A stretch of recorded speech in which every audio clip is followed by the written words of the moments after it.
پورے مسلمانوں سے اپیل یہ ہے کہ ہم تمام کو ایک پالیسی اور ایک اصول بنانا چاہیے کہ ہمارے مسجدوں میں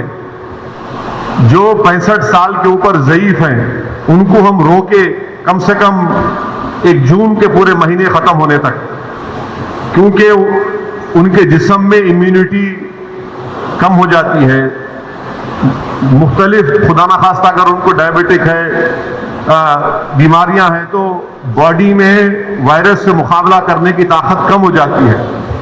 تو میں یہ اپیل کر رہا ہوں کہ 8 جون کو انشاءاللہ تو کھل جائیں گے، مگر کم سے کم جون کے ختم ہونے تک ہمارے جو 65 سال کے اوپر جو ضعیف افراد ہیں ان کو ہم سمجھائیں، ان سے ریکویسٹ کریں کہ کم سے کم جون کے ختم ہونے تک آپ تھوڑا مسجد کو مت جائیے، گھر میں نماز پڑھیے۔ جو نوجوان ہیں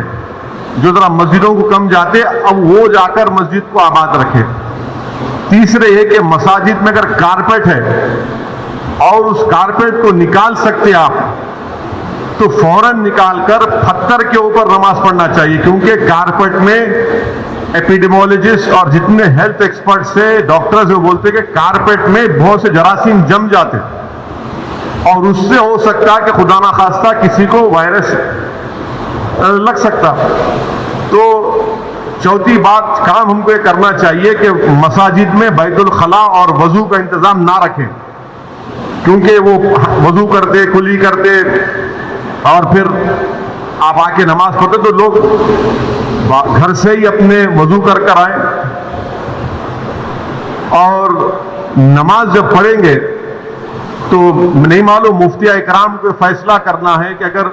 پوری دنیا میں جہاں جہاں مساجد کھولے گئے، چاہے وہ مسجد نبوی ہو، حرم شریف مکے میں ہو، یا ٹرکی ہو، یا دوسرے مقامات پر، ہمیشہ کی طرح جو کھنڈے سے کھنڈا ملا کر سب بنتی تھی ویسا نہیں بن رہی اب۔ تو کیا مفتی اکرام یہ فیصلہ دے سکتے پورے ملک میں کہ بھائی جب 8 تاریخ سے مساجد کھولے جائیں گے تو سوشل ڈسٹینسنگ کو برقرار رکھتے ہوئے ہم سب بندی کریں نماز کی؟ یہ ہمارے مفتیوں کو سوچنا پڑے گا کہ کتنا یہ کر سکتے کیا، کیونکہ مختلف ممالک میں ہو رہا ہے۔ تو میں تو گزارش کروں گا ہمارے علماء سے کہ وہ بھی اس کا فیصلہ کر لیں، مگر دوسرے جو 4 چیزیں میں کہا ہوں اس پر یقیناً غور کریے آپ۔ میں کسی سے نہیں کہہ رہا ہوں کہ مسجد کو مت جائیے، میں یہ کہہ رہا ہوں کہ آپ صحیح کہہ رہے ہیں کہ وائرس ابھی بڑھ رہا ہے، وائرس ختم نہیں ہوا ہے، وائرس بڑھ رہا ہے ابھی، اور خاص طور سے جو ہمارے 65 سال کے اوپر کے جو لوگ ہیں اور جو لوگ مختلف امراض کے شکار ہیں، جس کو کڈنی کی بیماری ہے، ہارٹ کی ہے، لنگز کی ہے، ڈائبٹک ہیں، ان کو تو اور احتیاط کرنے کی ضرورت ہے، بہت احتیاط کرنے کی ضرورت ہے ان کو، کیونکہ ان کی جان کو بچانے کا ہے۔ یقیناً ہم کو ایک روحانی اور قلبی سکون ملتا ہے جب ہم اللہ کے گھر میں جا کر سر و سجود ہوتے ہیں، مگر اسلام کی اہم تعلیمات بھی ہے کہ جان بچائیے،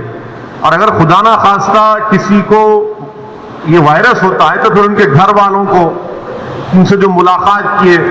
پھر ایک نیا سلسلہ شروع ہوتا ہے ٹریسنگ کا، پرائمری کانٹیکٹ کون تھے، سیکنڈری کانٹیکٹ کون تھے۔